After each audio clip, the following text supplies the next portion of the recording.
ठाकूर के बिंदास बोल मध्ये मी उमेश आपल्या सगळ्यांचं सहर्ष स्वागत करतो। 25 एप्रिलला एक सिनेमा रिलीज होतोय आणि त्याचा ट्रेलर मी पाहिला। त्या ट्रेलरचा रिव्ह्यू मी आता करणार आहे आणि त्या सिनेमाचं नाव आहे देव माणूस।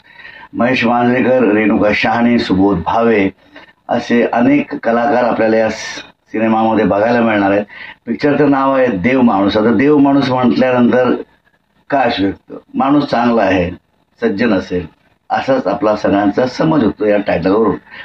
कदाचित ते देव माणूस आहेत, पण ट्रेलरमध्ये ज्या पद्धतीचे प्रसंग दाखवले गेले त्यामध्ये असं वाटतं की बाबा म्हणजे खरं तर हा ट्रेलर जेव्हा ओपन होतो तेव्हा रेणुका शहाणे आणि महेश मांजरेकर आपल्या बायकोच्या केसामध्ये फूल मारण्यासाठी तो सांगतो, तर तो झेंडूचं फूल देतो। त्यानंतर एक गुलाब दिलं जातं, तर ती गुलाब हातात घेते। पण त्यानंतर जसा ट्रेलर पुढे जातो त्यामध्ये आपल्याला असं कळतं की बाबा ह्या देव माणसाला प्रायश्चित्त करायचंय, त्याने काहीतरी गुन्हा केला किंवा त्याच्या हातून काहीतरी असं घडलंय की ज्याचं त्याला दुःख आहे। आणि मग सुबोध भावे आपले ट्रान्सफर करून या शहरात किंवा तिथे येतो। तो काय येतो, कशासाठी येतो, कोणाला शोधायला येतो, कुठलं इन्व्हेस्टिगेशन आहे, हे सगळं आपल्याला देव माणूस मधून कळणारच आहे। पण मांजरेकर यांनी काय गुन्हा केलाय, या देव माणसाकडून काय असं घडलं की ज्याला खूप त्रास होतो। काही गुंडे येतात, त्याच्याकडून पैसे मागतात, किंबहुना त्यांच्या शेतातून ती रोड जाणार किंवा अशा पद्धतीचे डायलॉग्स आहेत। पण हा सिनेमा ज्या पद्धतीत एडिट केलाय हा ट्रेलर तो खूप छान आहे, खूप इंटरेस्टिंग आहे मुळात।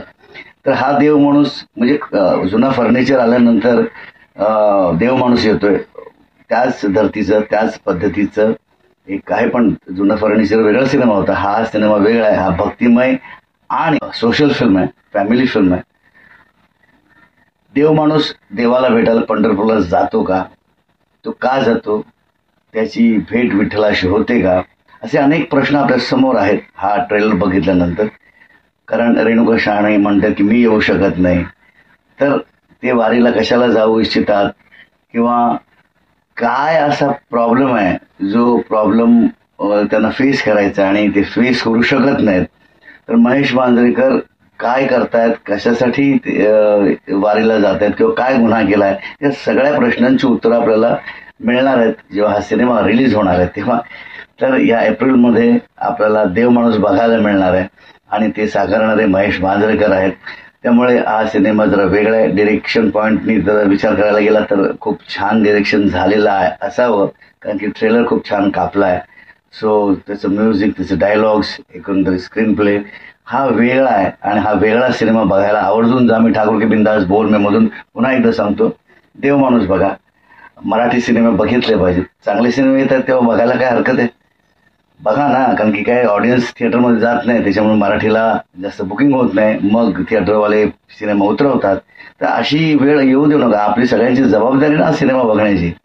तर आठवड्यातून एक सिनेमा मराठी बघायला हरकत नाही। देव माणूस चांगला सिनेमा येतोय असं मला तरी वाटतं, खात्रीनिशी मी सांगू शकतो। कारण हा ज्या पद्धतीचा ट्रेलर आहे हा क्लास आहे, तुम्हाला आवडेल हा सिनेमा, नक्कीच आवडेल। काहीतरी तुम्हाला ज्ञानाच्या गोष्टी समजतील, आपण काय चूक करतो, काय चूक केली नाही पाहिजे, या सगळ्याचं ज्ञान आणि हा चांगला मेसेज घेऊन आलेला सिनेमा असेल देव माणूस। आवर्जून बघा ही फिल्म देव माणूस। ठाकूर के बिंदास बोल मधून मी तुम्हाला आवाहन करतो, मराठी प्रेक्षकांना खास कर सिनेमा थिएटरमध्ये जाऊन बघा, काय देव माणूस बघा आणि आपलं योगदान मराठी चित्रपटसृष्टीला द्याल अशी पूर्ण आशा करत हा रिव्ह्यू इथेच थांबवतो। तुम्हाला जर माझा रिव्ह्यू आवडला असेल तर लाईक, शेअर, सबस्क्राईब करायला विसरू नका आणि कमेंट करायला विसरू नका, शेअर करा। देव माणूस बघा बाबा।